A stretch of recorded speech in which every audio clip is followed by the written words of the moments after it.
The great pleasure to honor the award winners and the finalists of the year 2023.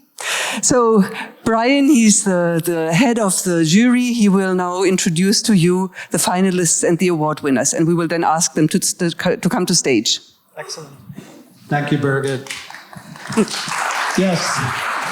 I had the honor this year of being head of the jury, which was a wonderful honor. This year, we had 58 submissions from around the world, from about 24 countries. And in the three categories that we award, we narrowed it down to about 6 or 7 in each of the three categories: professional commercial, professional nonprofit, and the student award. There's a barcode there. It'll be gone in a second, but guess what? We'll come back later, and there's also barcodes scattered around the building. I recommend going there because there you can view all of these submission case studies in detail. So, speaking of the jury, this was your jury this year. Myself and Birgit were on the jury, but we also had 2 other folks with us. Louis Alt from Live Work in Brazil, and Kathy Huang from China Bridge in China. Now, it's the jury process is quite comprehensive, in no small part due to the amazing submissions, right? Each of these 58 submissions require them to produce a very detailed 5-page case study, a summary that they could wrap it up in 1 page, a very detailed visual documentation of the methodology and the approach that was taken, and even many of the submissions contained a video showcasing how the project actually was conducted and worked. Also, Louis has produced a really great evaluation form to allow us to be very even and consistent, right, throughout the entire evaluation process. And we looked at about 5 or 6 things. The first thing is the nature of the challenge. Is it simple? Is it complex? The quality of the methodology. What kind of tools and methods? How consistent was the approach? What kinds of insights and ideas were gathered? And then, of course, as Birgit was saying, the project outcome. What kind of impact did it have? How original was it? And then there were soft skills like the quality of the award submission. Consistently across the board, I have to say the storytelling was fantastic and the visual record fantastic. And then finally, I think it's an important one, Birgit, you really pushed this one. I think we only added it last year. How impactful is it on our society? Through ethics, through diversity, equity, and inclusion, how beneficial is it generally for society? And so this was a really kind of a wild card part of the award. I'd like to share just like a few quick things that we took away as a jury from it. I mean, one thing we noticed that right now our process is, as you would imagine, it is consistently leveraging the double diamond and design thinking, and it's manipulating them in various ways. The good thing about that is that it's consistent, right? And so we appear consistent to the market, we appear consistent to our clients, and we develop it to the extent that it's now almost like the new normal. So that's good, right? That's positive. And the way we vary our process is really in the tools and methods, right? So the tools and methods is another area that we reward, particularly if the submission uses some innovative tools, new methods to approach our work. This year, the projects that benefited from that were those that were the most complex projects because the teams were challenged with large amounts of data, large amounts of information. How do they synthesize that? What can they do with it? One thing I'm expecting next year is a lot of innovation in the AI tool, right? So that the last presentation certainly challenges us to adjust our tools and methods. We may not change the overall process, but we will certainly be adjusting our tools and methods. So I'm really curious to see our submissions for next year. Maybe some of you in this room are being inspired by these presentations on how generative AI is impacting our practice and our profession. So think about that for next year. Finally, front stage, backstage. You know, a lot of the impact or the emphasis was on the front stage. And I know that we look at outside in, right? Outside in is super important, but inside out, I would argue, is what differentiates us as service designers. And so we would have loved to have seen a little bit more emphasis placed on that. It surprised me, but maybe you shouldn't. it's easier and more, a lot of our tools and methods are more focused on the front stage and on how we understand our users and customers. I think Birgit mentioned impact. It's hard to measure impact, but we've got to overcome that. We can't let it be hard. We have to develop new ways of actually evaluating impact quickly, because a lot of these projects were brand new, and I think impact sometimes takes some time to measure and to develop the evidence of it. I would argue that let's try and accelerate developing that evidence. The sooner we have it, the sooner we prove the value of our work. So anyway, enough of all that. To the projects. As I said, we are going to first show you and read out, essentially, the 17 projects that we have as finalists, or sorry, 19 projects. They're currently in alphabetical order, so there's no clue as to who the winner might be. So let's go through those. Where's my clicker? All right. Professional commercial finalists. All right, number 1. Can I read it from here? Yes, I can, yes. Coast Service Design from the Netherlands. Designing for unexpected and stressful medical situations, a patient portal that gives reassurance when facing medical assistance abroad. Oh, I'm reading it down there, and it's not showing up there. I'm one slide behind. Birgit, do you want to we go back and forth, read one each? No. Oh, you don't. Oh, you do the clicking. Excellent. All right, that makes it an awful lot easier. Number 2,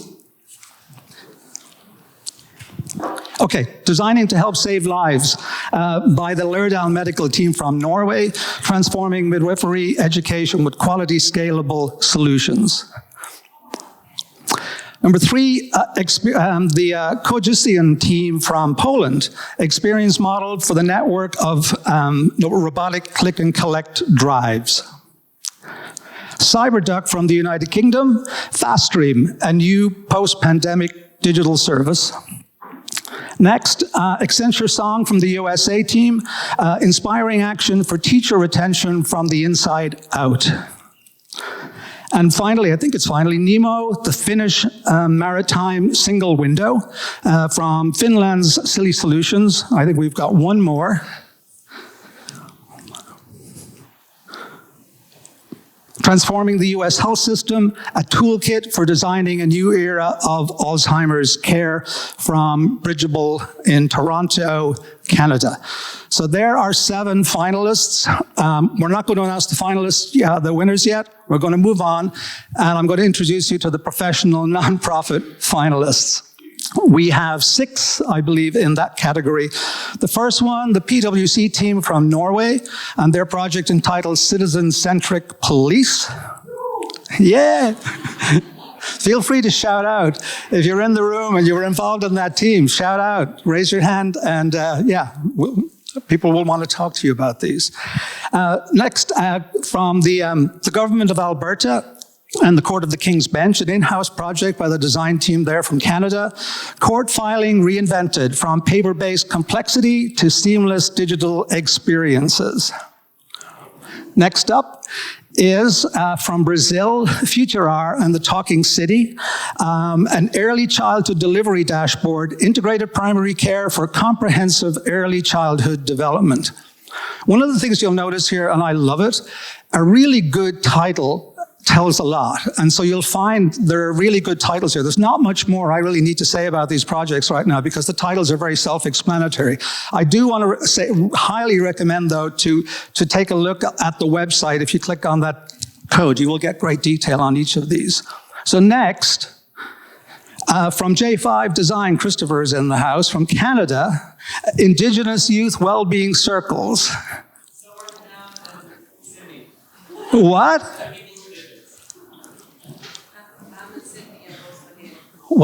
I'm sorry, I couldn't hear you, Christopher. All I said is that the actual designers are also here, Matt and Cindy. Yeah. All right. All right, next. Bloomworks from the USA, project Kin First, co-design in child welfare. Next. From the United Kingdom, the Ministry of Justice, setting a 2030 vision for resettlement from prison into the community. And I think that's the final one. So final category student finalists, we had Jaden and Jihi up here. This category blew me away and blew the team away. It was kind of astonishing, to tell you. The future of service design is safe. If this is how our students are graduating today with the knowledge that they have, it was awe-inspiring. So it was really hard to select a project here. They were all pretty amazing. So let's take you through them. First, from India, from the team at the International Institute of Information Technology in Hyderabad, a project called Bluebird. Next, from the team at the Glasgow School of Art in the UK, Collaborative Futures, Open Citizenship and Data Experiences in 2032. Somebody must be in the house, whoa. Excellent. Next, the team from the Royal College of Art in the UK with their project called Context. Next up, from Singapore, the team from the National University of Singapore, Operation Pause, a medical play service for alleviating operation anxiety in pediatric patients. Next up, from the National College of Art and Design in Dublin, in Ireland, the team produced Save Time and Save Lives. And then finally, from SCAD, Savannah College of Art and Design in the USA, service redesign, frictionless payment at the Forsyth Farmers Market. And so... Let's have a big hand for the finalists.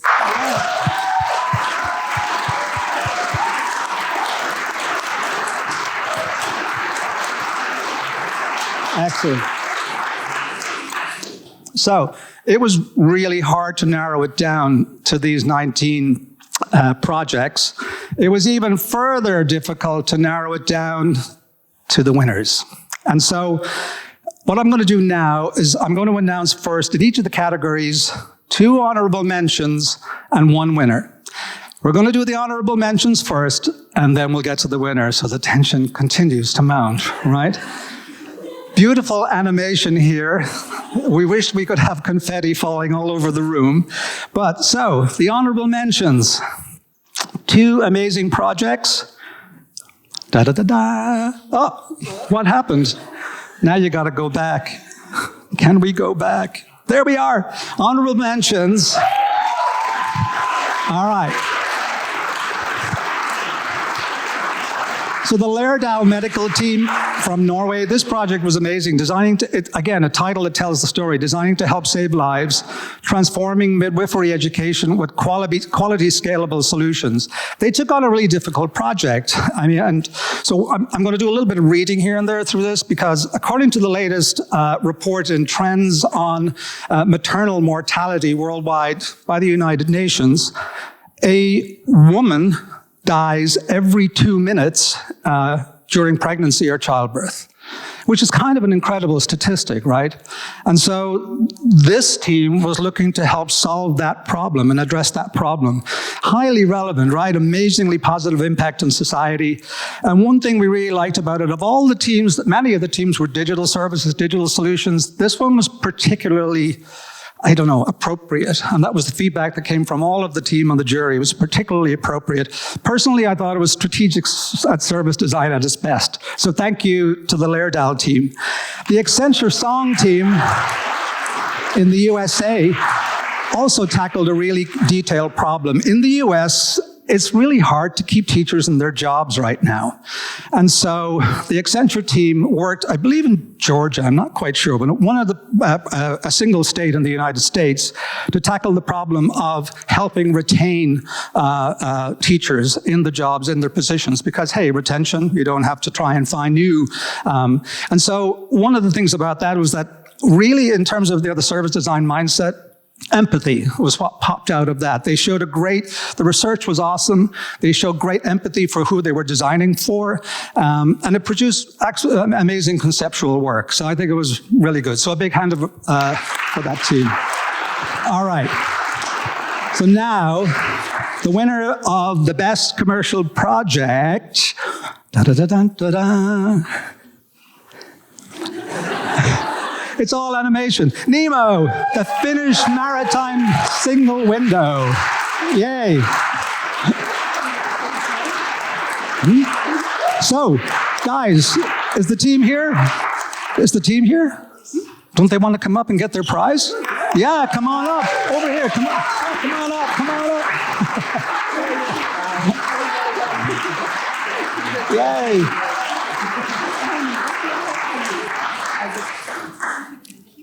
So I'm going to tell you a little bit about, oh my goodness. So did you know that in Finland, 90% of foreign trade is carried by sea? Yeah.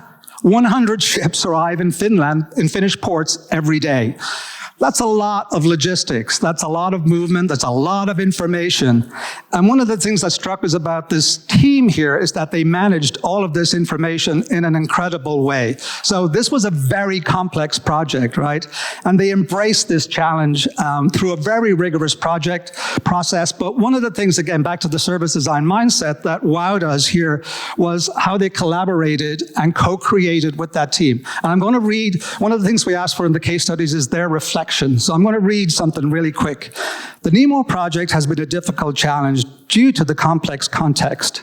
We had a committed, visionary client who trusted us and requested extensive stakeholder involvement. Sometimes you go, oh no. But in this case, the change management started already from the first emails and meetings. So, Birgit, implementation from the beginning, from the get-go. Paying attention to the content and the frequency of communication. Originally, the client suggested separate workshops for the authorities and the commercial companies. We emphasized the need for mutual conversations, which undoubtedly contributed to the success. Read the case study. It's amazing. Good job.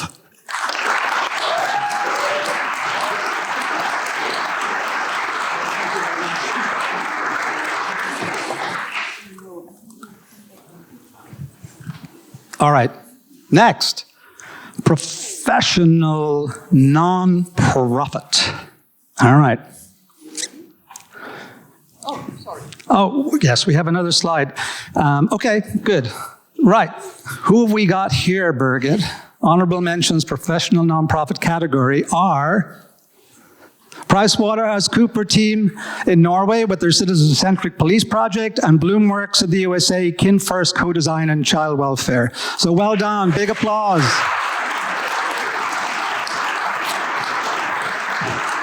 So why do we like these projects? Well, the first one, citizen-centric police, says it all. It was all about how the police are changing their approach to understanding how they should police and help support the communities in which they work. And so we like it because we thought it was a very good problem to solve.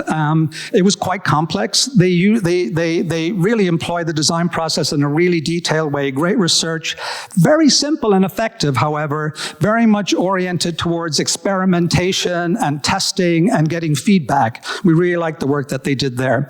The Kin First project, also really fascinating. In the United States, child welfare agencies tend to place children in foster homes with foster parents, not always an effective way to in the best interests of the child. And so this project looks at a Kin First approach and developed a service for this particular agency in the West Coast to take a different approach by placing children either with relatives or with non-relative adults that they are familiar with and have known for a period of time. And it's had a very beneficial effect on these best interests of the child. So we love that project too, for that reason, for the clear benefit that it was going to have on society. The usual, the 5 characteristics, like I said, we reward the projects for. So well done, guys. And so to the winner of the professional nonprofit.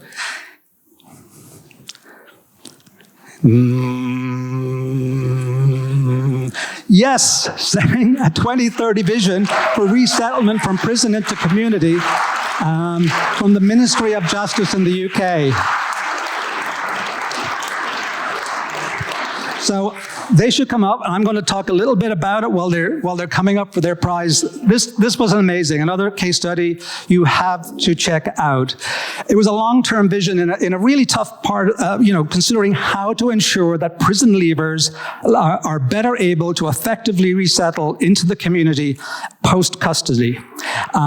really, why did they win? Well, scale and complexity again, depth of process, innovative tools that they used. I would say in this one, a true balance between outside in and inside out, right? They considered the end user, but they considered how the ministry is actually going to make this happen and make this work. But they didn't, again, I think is service design as the new normal in the best possible way. And again, I'm going to read a reflection because written by our winners here, where they say, this is not a traditional bounded service design project that has a beginning, middle, and end. Rather, this project is using service design methods to drive long-term transformation within a major government department. As part of the development of the operational model, and this is key, 32 teams across the organization have been engaged and influenced to consider how to take an agile, iterative, prototyping-based approach to long-term policy development and service design. As Jamin Hegeman likes to say, they gave service design away. And so for that, we reward them with this prize. So thank you so much. Amazing work.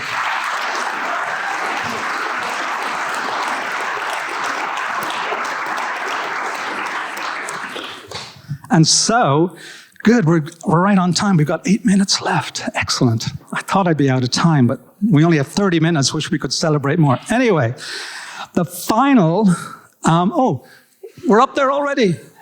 The honorable mentions for the student category are Context, the Royal College of Art team in the UK, and Operation Pause by Gillespie, and I'm sure others, because when you read that project, you're going to be blown away. A medical play service for alleviating operation anxiety in pediatric patients.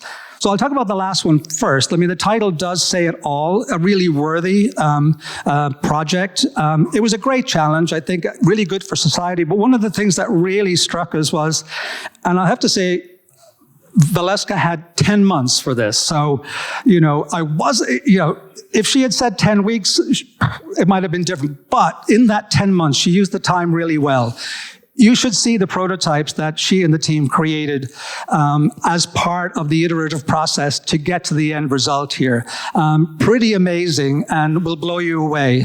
So I highly recommend taking a look at this project.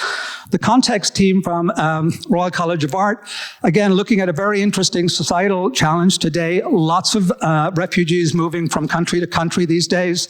And when they arrive, they have trouble adjusting and adapting, particularly understanding and accessing information. So this app helps channel and streamline them to the resources and to the people that can help them most. And so, well done to the 2 honorable mentions. Thank you. So, last but not least, the best student project. Save time, save lives. The student team from the National College of Art and Design in Dublin. So, yes. So, I don't know if you guys got to hear Siobhan Manning this morning. She spoke up in room B upstairs. And Siobhan has been talking about the transformation work that the innovation team at the Mater Hospital in Dublin has been doing. And it's wow, it's amazing work. What they are doing is that they're partnering with student teams from the National College of Art and bringing them on board to work on problems that they're having at the hospital. And one of these challenges that they're having is they want to become a major trauma center. And so the goal of this was a design sprint that they did in 5 weeks, which I have a hard time believing, which blew me away. 5 weeks, when you see this, to transform care for major trauma patients at the hospital. And so, you've got to check it out just for what they've done in the 5 weeks. Even if you just look at the 90-second video, I think that's available too. It is pretty amazing work. I've heard since that Linda, which of you was Linda? Linda, nice to meet you, is now on Siobhan's team as a full-time employee at the Mater Hospital. Is that right? Right? Isn't that cool? So, thank you. Maybe we can ask all of the winners on the stage. Yeah. Come come on up.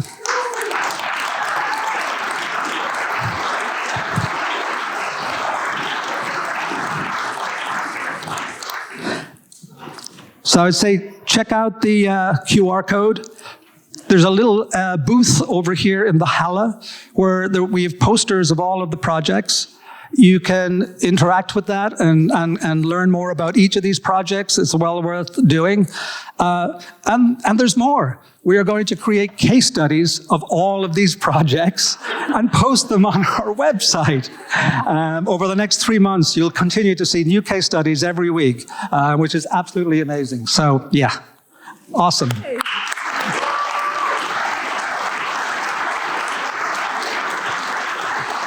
And but wait, there's more. Tomorrow, the 3 winners will present their work. So you don't have to do anything. You just got to sit here and enjoy it and learn from it. So yes, thank you once again to everybody. And thank you to all the finalists. I believe really that we're all winners, right? And so that's the truth. Winner presentations from the Service Design Awards, and very, very excited to do this. Are you excited to hear their presentations? I am very excited to carry on the work that we did yesterday and the stories that we were telling yesterday. Yes, yeah. Indeed, yes. Very cool. Do you want to introduce our first winner? I will. I was amiss yesterday. I did not welcome the online community. Welcome to part 2 of our award ceremony. And also, I know Lewis Alt from the jury was looking in yesterday. He might be looking in again today. He's in Brazil. Kathy Huang from China. Hopefully, Kathy, if you guys are there, thank you very much from all of us here to you. So, yeah, yesterday, Birgit and I, we introduced you to the 19 finalists for this year's award, and then we introduced you to the 3 winners. And we told you a little bit about them and a little bit about why they won. But today you have the pleasure of meeting all 3 of the teams, representatives of the teams, in person and get to witness their projects in a lot more detail. First up, we're going to invite Carolina representing the team from Silly Solutions in Finland. That project, as you may remember, was called Nemo, a really interesting project where they carried out, an effort to sort of redesign all of the data management platform for shipping and logistics in Finland. So, big round of applause and welcome to Carolina from Silly Solutions. Thank you. Good afternoon, members of the service design community. I am proud and honored to be here to present this project on behalf of our team, and a big greeting to our client representative, Mika, who is sitting over there and who's not taking a part of my presentation because this is mine. But this has been a great team effort. So my name is Karoliina Tiuraniemi, and I work at Silly Solutions as lead business designer. And we've been working together with FinTraffic to create the Finnish maritime single window called Nemo. So I'm going to tell you a bit about what exactly is the maritime single window. Then I'll walk you through the service design process of our project. I'll present to you our vision concept. I'll talk a bit about the impact of our project, and then I'll have some key takeaways for us and maybe even for you. But first of all, let me start with the video that we created for this Service Design Award last summer, and we had quite a lot of fun making it. In Finland, 90% of foreign trade is carried by sea. Shipping for us is a big deal. There is a multitude of data to be collected and submitted. It is a complex network of communication between multiple stakeholders. Let me introduce you to Nemo, the maritime single window that will boost the national productivity. Sounds impressive, right? But no small undertaking, let me tell you. We always start by examining the current state of operations. It's like crafting a story. We conducted interviews, observations, and facilitated workshops to develop a shared understanding. We're pretty good at that. Identifying and prioritizing challenges is crucial. On such a voyage, you need a great team with diverse skills. We utilize systems thinking and a holistic approach that encompasses all disciplines. We envisioned the future by creating a story that resonated emotionally and fostered a mutual understanding. Who doesn't love a good story? Service design brought clarity, visual design, emotional engagement, and co-creation played a crucial role in change management. We will change the ways of working, build a revolutionary data platform, and boost the productivity of the nation.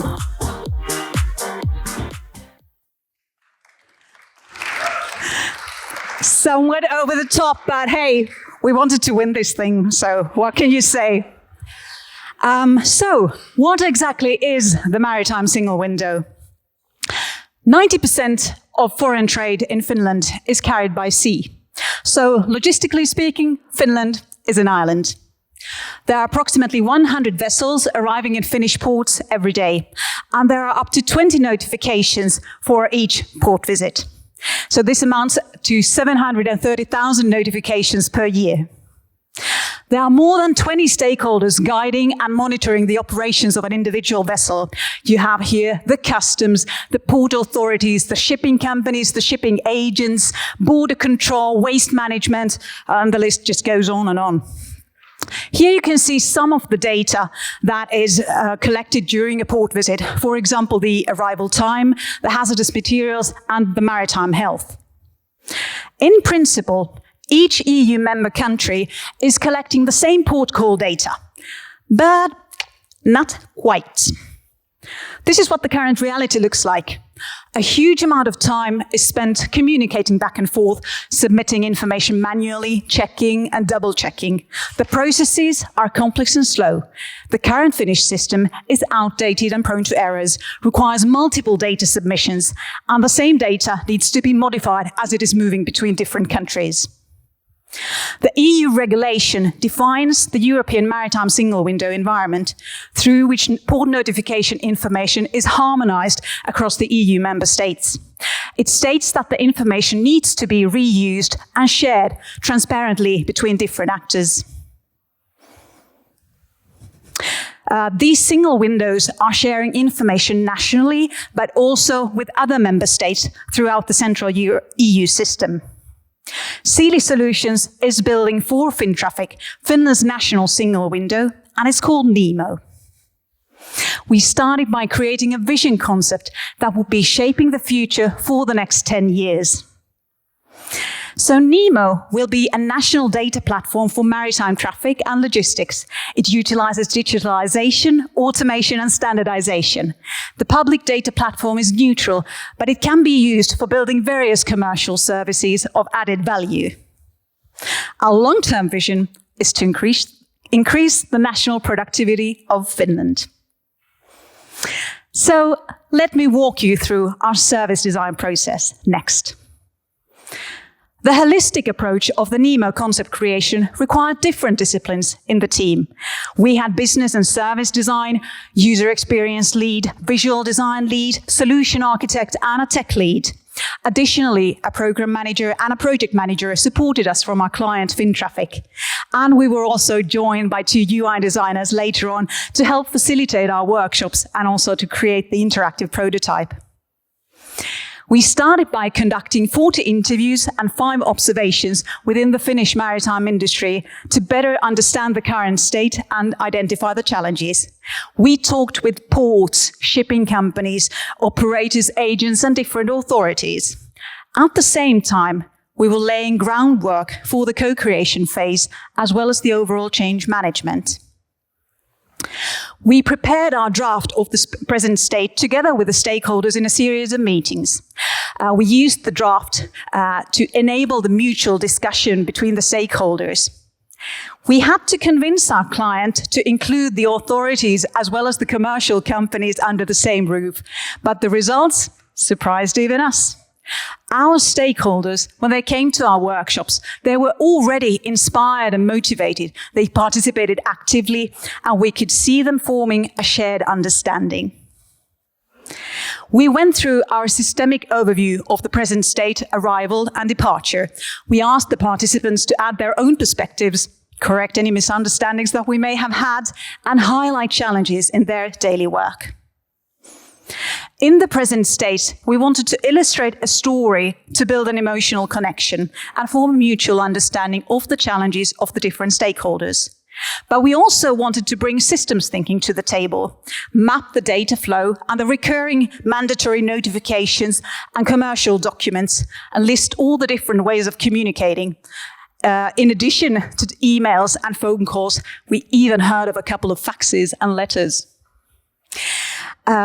We then described the whole process from the viewpoint of each individual stakeholder, and in the bottom, we listed the different IT systems, because it's the people and the business processes that matter more than the current IT systems. We built one story for arrival and another one for departure. In the vision workshops, we identified and prioritized challenges together with the stakeholders. They then worked in small cross-functional teams, creating ideas, solutions, or early concepts for our vision concept. Our stakeholders became very committed through this work together. They requested more workshops in the future, and they initiated building a community that they wanted to call Friends of Nemo. We built the vision concept around these themes. We wanted to build a dynamic data governance model, provide shared situational awareness to the different stakeholders, give them personalized data according to their needs and also according to the data that they were allowed to see. We wanted to utilize automation and modernization and build a system that would be flexible and scalable for future use as well, to accommodate any changes in the technologies or even the regulations. And obviously, everything was around the human-centered user experience. We also had other themes here, such as working within the shared ecosystem of stakeholders, promoting sustainability, increasing commercial opportunities to the different companies, and renew the ways of working, the roles and the responsibilities together with the stakeholders. We created the visual brand guidelines in a series of workshops together with the client. And our visual lead described the characters in the illustration based on the stakeholders met and insights gathered. You can even see a character for Nemo up there talking to Captain Andre. The massive discovery phase took us 6 months. We started from the interviews and observations in February, continued to the present state and the vision workshops in March. Then our team gathered in April to work on the vision concept, and then we validated it together with the stakeholders in May and June. So this is the vision concept that we created.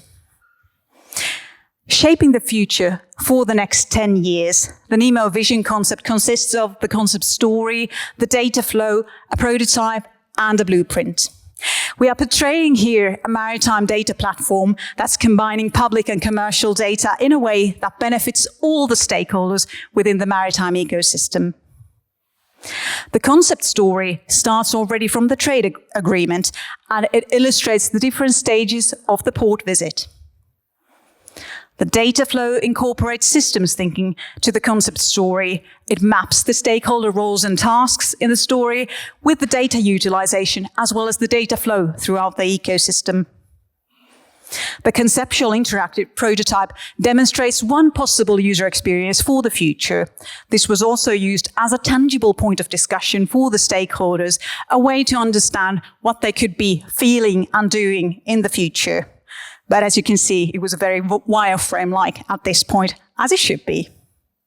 And finally, this is the blueprint that provides a systemic visual overview of the concept story as well as the data flow. And this is just a summary because the entire concept story was over 30 scenes long and the data flow was a 111-page PowerPoint. Here you can see a bit about the size of this blueprint. So this is the size that we had to print it in order for the smallest text in the data bubbles to still be readable. We are hanging it up there in a seminar that we attended, but we also had it up in the Sealy offices over in Helsinki. Our commercial director called it the costliest curtains of the capital because this was the result of an entire team working for 6 months. So what was the impact of our project? Our present state was praised by the tenured Associate Professor of Maritime Transport, Ulla Tapaninen from the Tallinn University of Technology. She said that, "I have not seen anybody in the field of maritime logistics who has so far been able to put together such a holistic overview of port arrivals and departures." We were able to bring together different stakeholders from the maritime industry, authorities, as well as commercial companies. We started the change management for this mandatory system already from the beginning. As a result of the intensive concept creation, we now have a very committed stakeholder group working with us throughout the implementation. The implementation work started a bit over 1 year ago. So far, we've clarified the processes for companies registering to NEMO. Previously, they had one central administrator for anybody who was using the current system, but now we have company-specific administrators administering the roles within their company. We've also created mobile interfaces for shipping agents where they can receive notifications of missing data. Previously, if they forgot something, they would have been fined by authorities. NEMO also provides a clear, systematic way for the EU formalities. There's quite a lot of them. The current system is like this big, long form straight out from the 90s, and if you would print it out, it would be 11 A4 pages. But we have structured it and systemized it. In the future, we will be optimizing business processes for savings as well as environmental impact. One of the applications is going to be virtual arrival, the contemporary procedure for ships to arrive in the port utilizing situational awareness. This can decrease 24% of carbon dioxide emissions during one trip and also cut the costs by 20% for the shipping companies. NEMO enables these solutions on a national scale. Our team has been considered a global forerunner, creating added commercial value from the maritime single window. Our team has been a guest speaker in global maritime events around the world. And while creating the concept for NEMO, we've also created an export product to sell to other countries. The mandatory parts of NEMO will be taken into use in August 25, but our work continues even after that, and then we start creating the added commercial value. So what did we learn from this project? For service designers, we truly believe that the multidisciplinary team that we had is the key to successful concept creation projects. Service design brought us clarity. Visual design brought the emotional engagement, both for the stakeholders, the client, as well as the team itself. We had systemic approach with data architecture and business processes, and we used co-creation for concept creation, understanding the context, as well as change management. For clients, here are a few takeaways as well. We had a visionary client who enabled us with all of these. So trust the practitioners, give space for creative thinking. If you need complex discovery in a difficult context, it does require time and resources, and high quality visual outcome needs investment. With NEMO, we aim to change the ways of working within the maritime domain, build a revolutionary data platform combining public and commercial data, and optimize the processes used within and across organizations. As the Finnish trade is heavily dependent on maritime traffic, our ultimate goal is to boost the productivity of the nation. So thank you for your attention. Here you can find a few links, and I'll be happy to answer any questions that you may have, either now or later on. Thank you.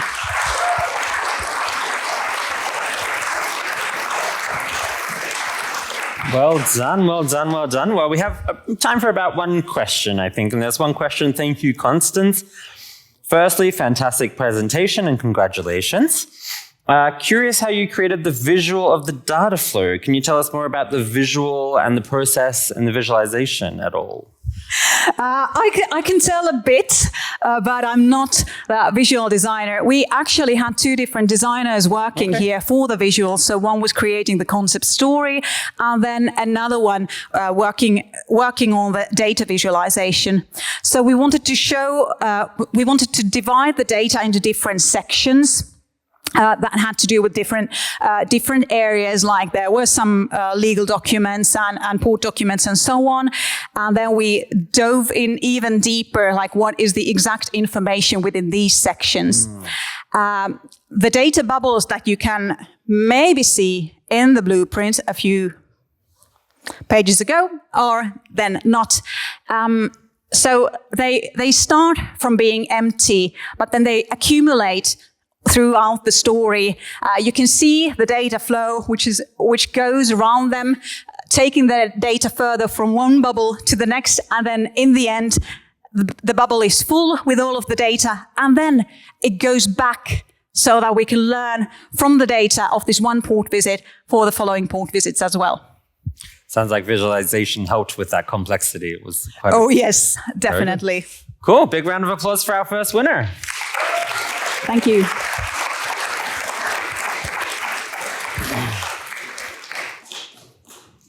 Okay. Clearly, you can see, I hope, why we were so impressed very good. by the work of the Sealy team from Finland. So, so now it's time to move on. I'd like you to next welcome the team from the Ministry of Justice in the United Kingdom. They're going to share their story of how they helped the ministry, or how they guided the ministry, I would say, in setting a vision for a very complex and fascinating challenge and opportunity regarding how best to settle folks who've been in prison as they resettle into the community. I'm going to leave it at that so that they can tell you the story far better than I'll ever tell you the story. So welcome the team from the Ministry of the UK, Ministry of Justice. Thank you.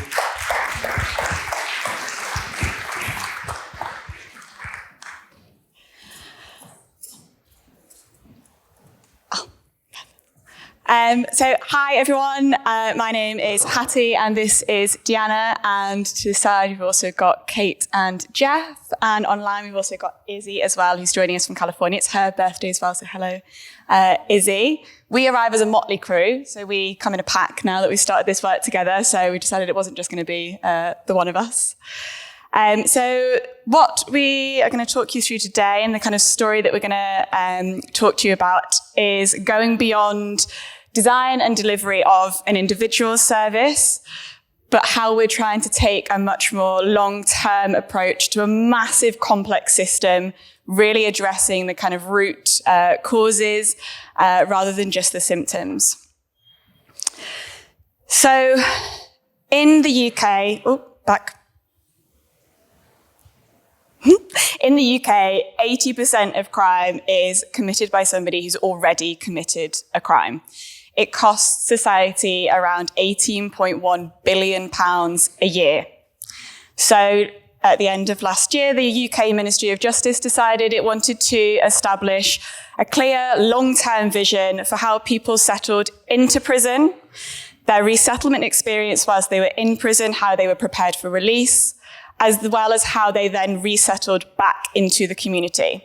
And so our policy team set about establishing this vision for 2030, what it was going to look like, what it was going to feel like, and also having kind of a model for that delivery that was going to be really outcome focused, really kind of practical in its nature, but really achievable as well. So we knew if we were going to do this justice, and that is pun intended, my dad was quite proud of that one, we were going to need to speak to the experts. So we, over a 4-month period, gathered people from right across the system. So we spoke to over 500 people from across prison and probation, so policy advisors, frontline operational staff, so the prison and probation officers that were in that system, people with lived and living experience, voluntary and community sector organizations. And so, as you can imagine, we had just a massive, massive, massive amount of information, data, experiences, stories. And I would like to tell you that this was a partnership that started off with us saying, right, we need to collaborate with service design to kind of pull this all together. And it just that wasn't the case. It was our policy team then going, oh my God, what do we do with all of this information and how do we pull this together?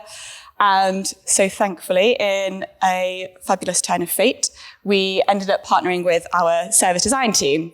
And Diana is going to talk us through where we went to from there. Great, thank you, Hattie. Click. So the amount of data that we managed to collect was massive. And at that time, Jeff, Izzy, and I, designers, we were going through a bunch of different trainings around systems thinking. And so we wanted to synthesize the information in a systemic way. And we started playing around with different tools and methods that would allow us to go deep into the structural issues and not the symptoms of the challenges that were happening across the system. And we really wanted to, showcase, understand the complexity of the criminal justice system in a way that separated the day-to-day events that happen, that we see, that we tend to focus our attention on, to the underlying structures, those root causes that make those events happen. And so we ended up, again, playing around with different tools, and we decided to stay with the iceberg model. And for those that are not familiar with the iceberg model, what it does is it kind of separates the event. So again, the things that we see on a day-to-day basis with those underlying structures, with the mental models that society has about specific challenges. So it's not rocket science, but it was a methodical way for us to separate the amount of information that we had and categorize it by why things happen the way that they do.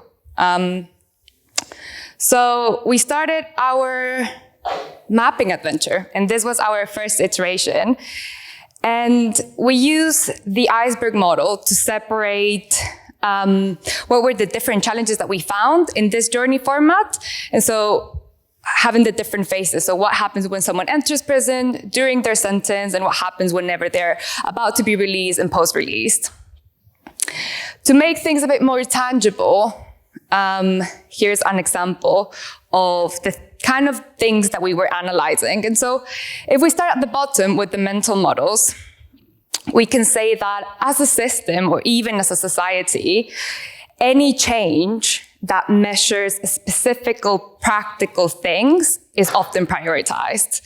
So the things that are less tangible to measure, like relationships, for example, is something that is so hard to measure. We don't know how to measure what a good relationship is, what a bad relationship is. And so if we then go into the structures, we can say that the things that cause those the things that cause the fact that we focus on those tangible outcomes means that we deprioritize relationships. So generally, sometimes in the system, when it comes to the events and the patterns, it's reflected by people not necessarily having space to build relationships with either people in prison, with their families outside, with the staff that supports them. And so ultimately, that impacts the way that they relate to others. And when they're released, they're not necessarily with those right tools of having the relationship that they need to thrive in society and to support that rehabilitation process. And so going back to the mapping process, and again, zooming out, although synthesizing the information in a journey format was great, we realized that there was a lot of duplication happening across that journey format. And so we decided to take out the journey, and chaos happened. And we ended up with this really messy map. We ended up calling it the spaghetti junction map, because at some point, all of those black lines that you see there were yellow, and it looked like a messy pasta bowl. But it helped us, taking that journey out and this chaos, help us see how problems were interlinked with each other, how everything was interconnected, and how things were, why things were affecting each other. And so we went to our third iteration, and this one is called the jellyfish map. And this version cleared out the noise, and it allowed us to see what were the core themes that were happening across the system and how they were affecting each other. This was a big moment for us because this was probably the first time that we were able to see the complexity of the criminal justice system, how things are so interconnected, how we cannot necessarily talk about specific things, for example, processes or infrastructure in isolation. We need to acknowledge that everything affects each other. And so we started clustering some themes, and it's quite small, but you can see that this map has different lines with different colors. And we started clustering what were some of the things around culture, what were some of the things around infrastructure, what were some of the things around relationships, for example.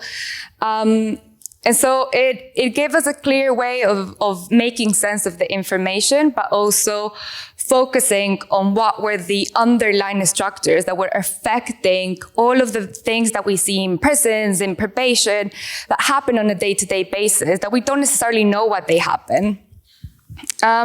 So if this is a forest, this is the complicated forest, these are the trees. And so we divided them. Those are the individual threads of that complexity. And those are the threads that made up that 2030 vision for effective resettlement. Handing over back to Kati. So we'd created this beautiful systems map. The jellyfish became famous all around the Ministry of Justice. People were talking about the jellyfish. And that was brilliant. And we'd created these lovely narratives to go alongside that were really clear and people could understand the challenges that we were talking about. So we'd really got to the bones of those structures. We'd really understood what those impacts were on a day-to-day basis. And then we took a step back, and because we were in England, we had a cup of tea, we had a biscuit, and we went, okay, what would it look like if we applied that same approach to the way that we respond to those issues? And so what we did is we came back to our jellyfish and we began to dig through really methodically and really carefully back into the jellyfish, down each of those threads.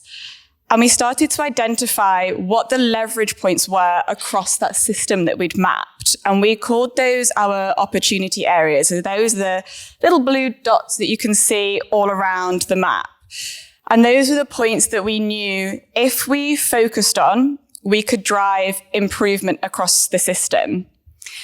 But really crucially, one of the things that we did whilst we were going through this was really resist the urge to start to identify solutions, specific kind of interventions, because we knew, particularly within kind of traditional policy contexts, there's often a desire to start to cherry pick what some of those solutions might be. So actually framing them as opportunity areas really gave the space for that innovation, really gave the space for us to start to think about that kind of user-centered design. And so we drew together all of those little blue dots across the system, and we kind of identified and grouped them into a series of cross-cutting organizational challenges.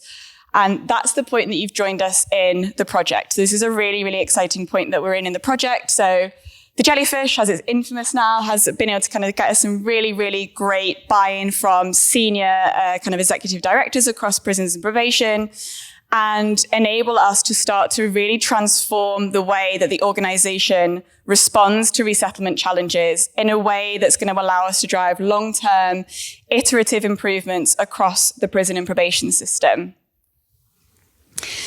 I'm going to hand over to Kate and Jeff now, who are going to talk us through some of the reflections that we've had both as policy and service designers. Cheers, Hattie. I grab the clicker. Thank you very much. So what did we learn from this work and this collaboration between policy and service designers? I think it's definitely fair to say it was a steep learning curve from a policy perspective, but absolutely the collaboration with service designers has transformed the way that our policy team tackles and addresses complex issues. Does this work? There you go. So firstly, breaking down the silos. This is the first reflection that I want to share with you from a policy perspective on our collaboration. As Deanna said, a large part of the systems mapping process was really understanding how different elements of the criminal justice system were interlinked and the impact that they had on one another. As policymakers, we understood that in order to tackle the day-to-day issues that we saw prison leavers experiencing, we needed to actually understand and be able to target the underlying structural issues, the root causes of those issues in the right way. And we needed to be aware of the potential impacts, the wider impacts, when we were considering how best to tackle those. Crucial to this was also reaching out beyond our direct sphere to engage broadly with other parts of the system. So that included working not only with diverse policy teams, but also with our delivery partners, with frontline prisons and probation staff, and with prisoners and prison leavers themselves. Establishing those relationships, breaking down those silos, and taking a system-wide view of the problem was vital to us being able to tackle these issues coherently and effectively. So secondly, main reflection, there are no silver bullets. And this, as a policymaker, is really about being humble and recognizing that given the complexity of systems such as the criminal justice system, we in policy don't necessarily have all the answers. And there's not actually one magic single solution that's going to address the structural issues at play. It's also about recognizing that real meaningful change takes time, and changing a system can't always be done immediately and effectively, especially when the issues are really deep-rooted and foundational to that system. When we embarked on this work, I must admit, we originally envisaged that we would produce a nice, neat roadmap which outlined all the interventions and changes that we could make as policy officials to change and address these issues. However, working with the service designers highlighted the importance of resisting the temptation to do that and to try and magic up a silver bullet and actually commit to long-term iterative change, testing, learning, prototyping, your bread and butter, before scaling, to make sure that the interventions that we were putting forward were really meaningful, effective, and fit for purpose. But equally, that doesn't stop us from showing progress. It enables us to actually understand the issues more fully, learn more quickly what's working and what's not working, and ultimately to bring people with us on that journey. Finally, being brave. Being willing to say there are no silver bullet solutions here, tearing up the rule book, charting an unknown path, and being willing to defend a completely new way of working to senior colleagues. All of that required bravery from all members of our team. At the start of this project, we didn't know what approach we would take. As Hattie said, we didn't know that we were going to be working with service designers, and when we entered into this collaboration, we didn't actually know where it would lead us. We just knew that the system was complex and we needed to get beyond the surface level challenges so we could finally understand what those structural issues were once and for all. It took bravery to step forward and say, we need to do this differently. We're not sure how we're going to do it, but we're going to do it together. And we're going to figure it out and navigate the challenges along the way.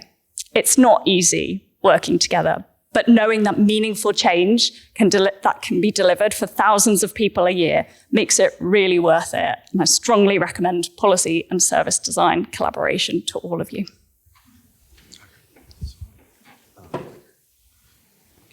Where do I go? There. The green one. Oh, the green one. Yeah. I feel like Kate said everything, but I have a few more slides. So for the designers in the house, who are interested in working particularly on complex issues and big social issues, a few final thoughts.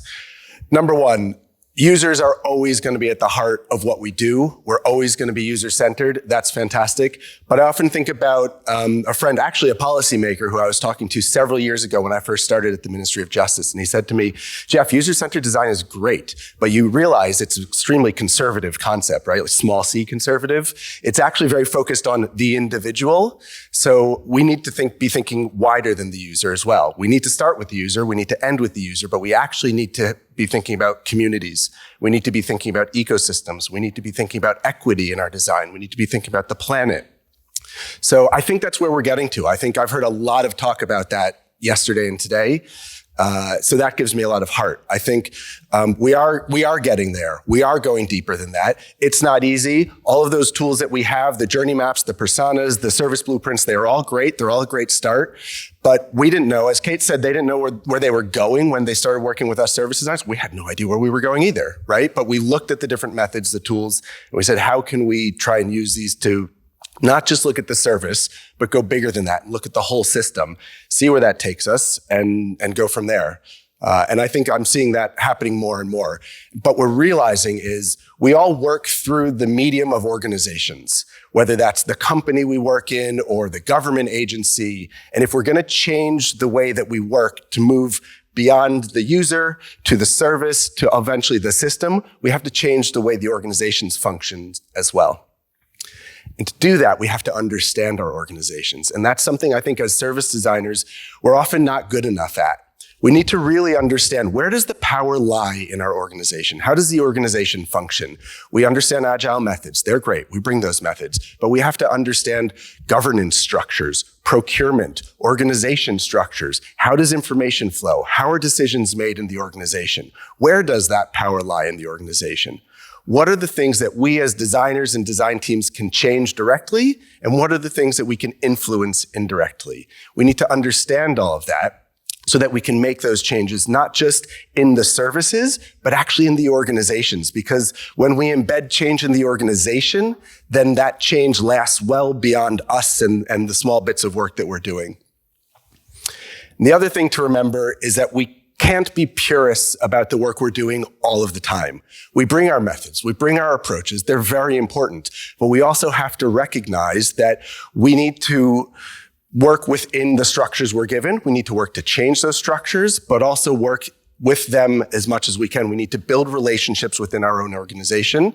We need to live to fight the next battle the next day and the next day and the next day. And if we're constantly challenging all the different structures all the time, it's never going to work. We're going to run against too many walls. So be agile about your agile practice. Think about, where do we bring the agile into the work, and where do we actually work within the structures that exist now? If that means not doing the thing that we would want to do, but establishing the relationship with a person or a part of the organization that we can use later, all the better. Finally, 2 final bits. This takes ages. This is the work of a lifetime, not weeks, not months. This is work that happens over years, decades. It's really important that we're in it for the long run. As a designer, if you want to make long-term change, you have to really understand the complexity. It takes ages to understand the complexity. We want to rock the boat. That's great. We want to make long-term impactful change. But you have to stay in the boat long enough to understand the waters around you well enough to be able to help push that boat in the right direction, navigate that boat to where we want to get to. So this is something I always keep with me. We've heard a lot about this from Martin and Kara earlier today, yesterday about the long slog of service design. This is it. It's not a sprint, it's a marathon. It's actually not a marathon. It's a relay race of ultra marathons over and over again. Play your part, stay in it as long as you can, and you'll be able to understand the complexity well enough to make meaningful change. And finally, if you're interested in changing really big, important things, think about working in government. More and more governments are open to this kind of work. Governments own the biggest problems of our society. If we can influence the way government functions, we have big change, big impact, and we have an ability to make change that actually lasts well beyond our individual projects. So think about it. It doesn't have to be a service design role. More governments are hiring service designers. That's great. But if it's a policy role, that's great too. Whatever it takes, get into your government. Those are the places where I think you can make really lasting change. It's not easy, but it's worth it. Happy to chat. We've obviously run over, but happy to chat about any of this work at any time. Get in touch, and we will, see you at the party tonight.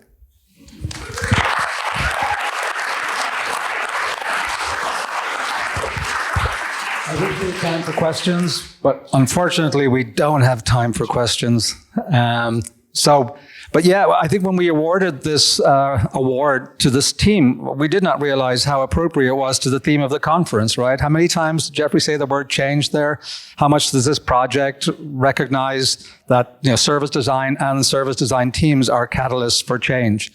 Well, okay, inspired, I hope, by the first two, continued inspiration coming your way with our third project award to the student team from the National College of Art and Design in Dublin, who worked really closely and have continued to work closely for many years now with the Mater Hospital and Siobhan Manning's team, the Innovation Transformation team there. And of course, supported Siobhan and the team there as they seek to transform care for those trauma patients being treated by the hospital. So, to tell their story, Linda and Aisling. Come on up. Big hand, please. Round of applause.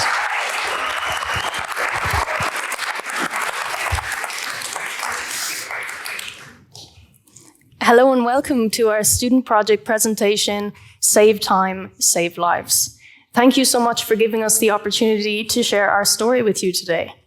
We will be taking you on a journey on how we as students improved communication flows of emergency staff to effectively use life-saving time in major trauma cases.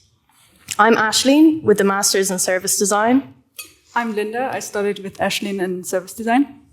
And unfortunately, our third teammate, Yo-Yo Sun, who has a Master's in Interaction Design, couldn't actually be with us today in person, but she's joining virtually, so hi, Yo-Yo.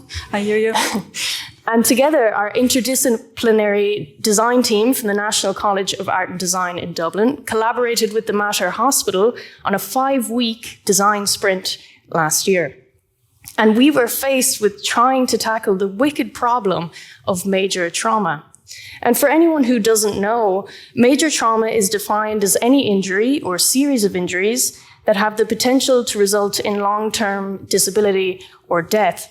Now, this isn't as simple as having a heart attack or getting a seizure. A far better example of major trauma would actually be, for example, falling from the roof of your house and breaking your spine in 3 places, or being in a really serious car accident resulting in multiple internal bleedings and subcranial hemorrhages. And that's really the complexity of major trauma.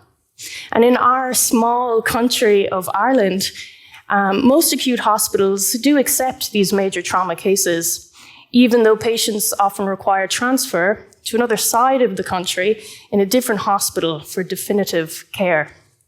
And of course, unfortunately, this process can lead to delays in decision-making and treatment, resulting in poor outcomes and even avoidable disability or death. But what will happen in future is actually that the Mater Hospital, based in Dublin, will cover approximately 2/3 of the Irish population. So the Mater Hospital will become the major trauma center, and it will cover a broad area of Ireland. That means any major trauma incident happening within that area, you can see marked up here, will be automatically transferred to Dublin. And obviously that puts a lot of pressure on the existing system. So basically we students came in to start thinking about how to design for that. But obviously that's a big challenge, and we only had 5 weeks time. So how do we tackle that? So our team of our 3 members, we decided to go into a focus area of communication and came up with the problem statement of how might we better support the flow of information between clinical teams that first treat the trauma patient coming into hospital? And how did that look like? So the whole process was based on the double diamond method, surprise. And we only had 5 weeks time, so that's actually not much. So we made it through 3 of the main stages and started with the project brief and had several deadlines throughout the time. We started with ethnographic research within the hospital, which brought us to a massive service blueprint. We went over into ideation and concepting phase. We created prototypes, a storyboard, a video. But the really important thing to mention here is after the concept presentation, we actually got a lot of headwind from staff members, and we were not prepared for that. But anyway, we took all that feedback in. We did iteration after iteration and came up with the final solution. Really important to mention here is we were actually based within the hospital for 5 weeks. That was amazing. So we could set up a studio space there. Means any chance we had to talk to staff members, we could take. So as you can see in the picture, we were able to talk to paramedics in the ambulance or to staff members in the emergency department. In total, we talked to 4 advanced paramedics, 3 emergency doctors and 6 emergency nurses, as well as 2 patients to get a better sense of the emotional impact that an incident has. Additionally, we also were able to not take part, oh my God, please not. But we could see a simulation happening of medical students trying to train themselves for this pressured situation. And then we were also able to observe many hours in the emergency department to see how communication flows actually there. And through this extensive ethnographic research and various design methods and tools that we used, we were able to map the entire pre-hospital journey from the moment that the major trauma actually happens right up until after the handover between emergency department staff. And this not only helped us to identify each stakeholder that was involved throughout that process, but also where they came in and also where they exited within that process, as well as their responsibilities and their actions throughout. And this helped us to discover 5 key pain points that we simply could not continue to ignore. The first one being the ASH-ICE acronym. For anybody who doesn't know, the ASH-ICE acronym is used to communicate the age, sex, history, injury, condition, and estimated time of arrival for each major trauma patient. And through our research, we discovered that this is actually rewritten and recommunicated an average of 5 times, naturally leaving a lot of room for human error to take place. Number 2, it was really difficult for the scribe nurse to keep up with all the records of care. If you can imagine the chaos that comes with a major trauma environment, of course, it's really difficult to be able to actively listen and record all the medication and everything that is going on all the time. And number 3, there are no visible prompts for trauma teams to position themselves. So when a patient comes in, everyone is running and trying to get the best place. And number 4, the environment itself does not allow for sufficient access to vital resources. For example, if you're on and around a patient, the person across from you might be obscuring your view to the vital signs of that patient. Their blood pressure, their heart rate, for example, you might not be able to see it from where you are. And number 5, the emergency department staff rely heavily on printed checklists for guidance. Now, this luckily is in very rare or specific circumstances. For example, if you're trying to resuscitate a heavily pregnant woman, there's a checklist for that, but you're going to have to find it, and that's going to take a lot of time and add a lot of increased pressure and stress. Now, we wanted to tackle all of these problems and tried to bring our ideas and our vision to life in the best way that we knew how as designers, which is trying to create storyboards. But this, unfortunately, did not go down very well with our stakeholders, as they just simply didn't understand what we were trying to do. But we really believed in what we were trying to do, and we really wanted to make that possible. So we decided to reimagine our solution and communicate it in a way that they would be better able to digest.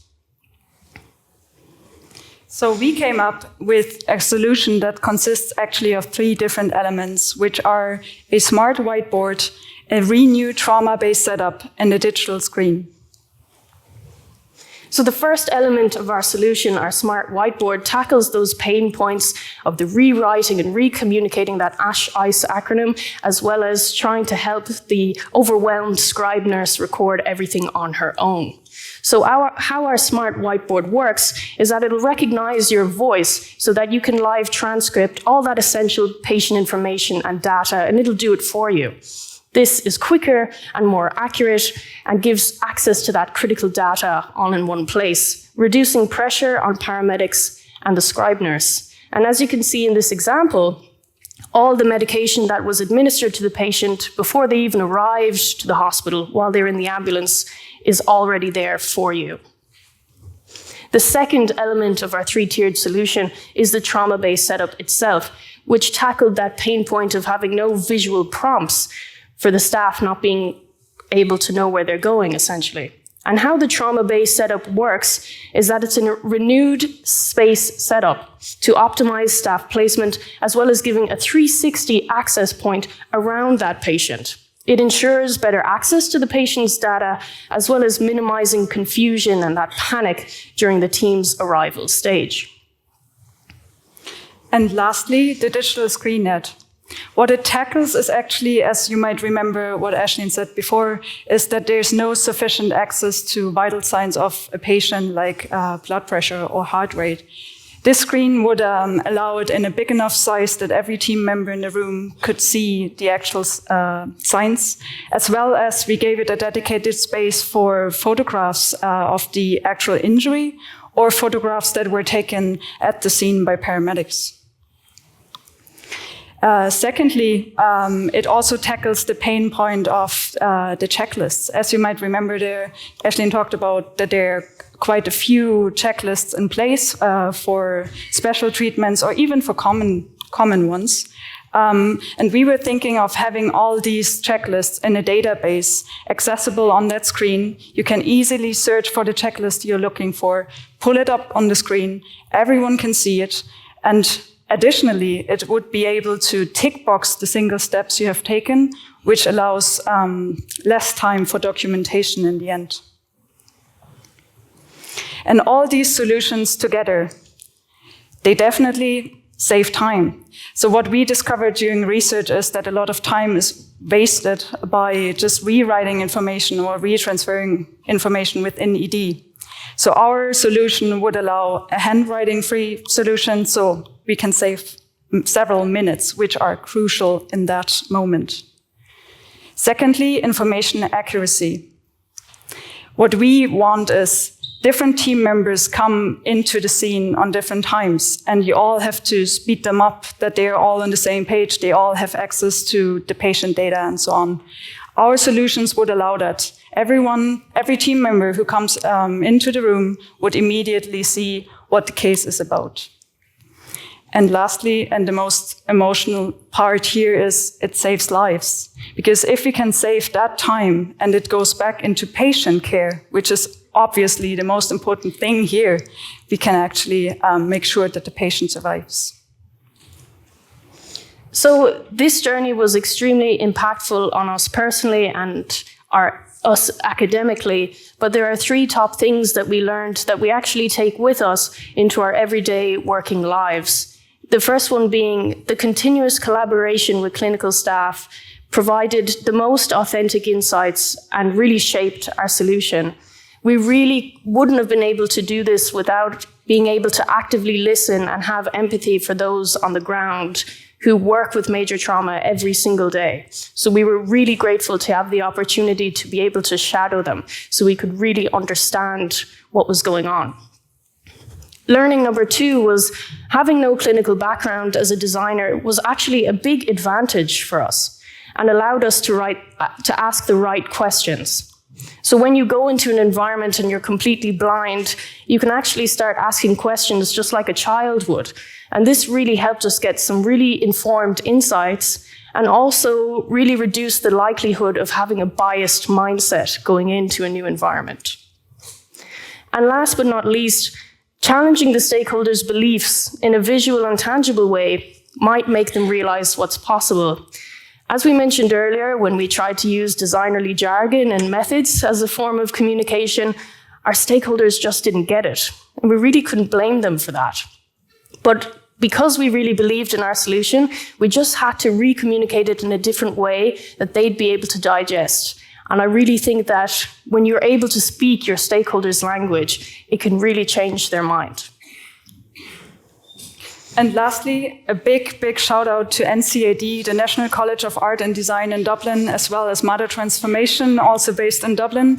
We know that without the collaboration between these two institutions, we wouldn't be here today. So a massive shout out. And we as students want to share what we think this kind of model of learning taught us. So first, what we think is really crucial is interdisciplinarity. We were able to be teamed up with people from interaction design and medical device design, as well as service design. But we think it would be even nice to go beyond that. How about having student teams of designers which are teamed up with anthropology students or psychology students or business? But other than that, we also know this collaboration is key. So during our masters, we had access to so many different collaboration partners, company, institutions, non-profit organizations, and we learned a lot from that, what it means to be a service designer in the real world. But to make these successful, we also know it needs a pre-selected challenge, and that challenge needs actually to be broad enough that students can find their own kind of niche within it. Because there might be several teams. And then it also needs that level of access like we had to the right people. And we really appreciated being on-site the hospital and being able to talk to the people we designed for. And lastly, it's about trust. Because if the collaboration partner doesn't believe in the design process and might be aware that it's kind of messy at the beginning and you have to trust the research, will lead to a solution, that's just a key element that needs that collaboration. Thank you so much for listening to our story today. We actually have one final surprise for you. If everybody could scan the following QR code, it will actually lead you to a video of how our 3-tiered solution comes to life, as well as a short biography about all the team players here tonight, and all our LinkedIn and communication profiles. So if you'd like to ask a question or simply like to connect, it's all there. Thank you. Thank you.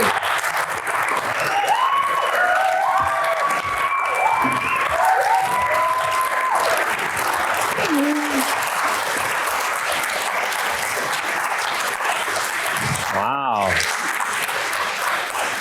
Wow. Students? Wow. That was the student award? No. Wow. Wow. I mean, I have some questions. Isn't that incredible, right? I mean, Incredible.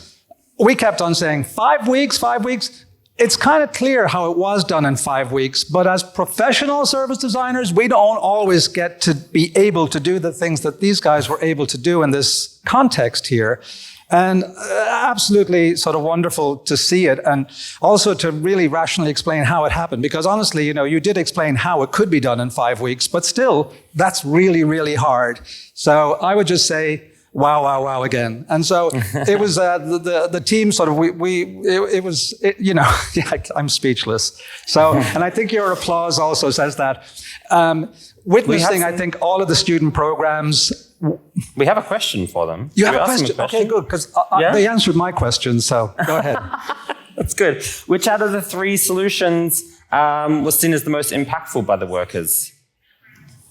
I think as the Mater Hospital. Yeah, sorry. I know it's intimidating in front of this big crowd. You can come a little bit further forward. Yeah, which was? I think because there's actually a team coming up in the Mater Hospital trying to take on the solutions we had and try to see which possibilities there are for implementation. What is the most interesting is actually the screen. The screen which shows the vital signs in a big enough size, because that's obviously a problem that needs to be fixed. And I know that the Mater Transformation team even had further ideas of having a split screen that shows several different information bits and pieces at the same time. So I think that seems to be the most impactful. Cool. One more quick question. Was there any pushback or buy-in, or what was the reaction from the staff that you worked with? So initially there was a lot of pushback, particularly when we showed our storyboard, and they initially told us they didn't really want anything digital, or we couldn't really change what actually happened. We were quite restricted, but all the research was pointing otherwise, and we did try and do it their way, but soon we just thought, let's just try it, let's reimagine, so that they can't really argue with it. And that's why we'd like to share our video with you, because that's exactly what we showed them. Okay. It brings the idea to life. It gives a fake major trauma scenario so they can picture themselves in the actual environment and realize the potential and how it comes to life. And then immediately they were like, oh, we want everything digital now. So. Amazing. So you failed forward, you learned by doing, you showed them the tangible outcomes. Amazing. Well done. Big round of applause. Thank you.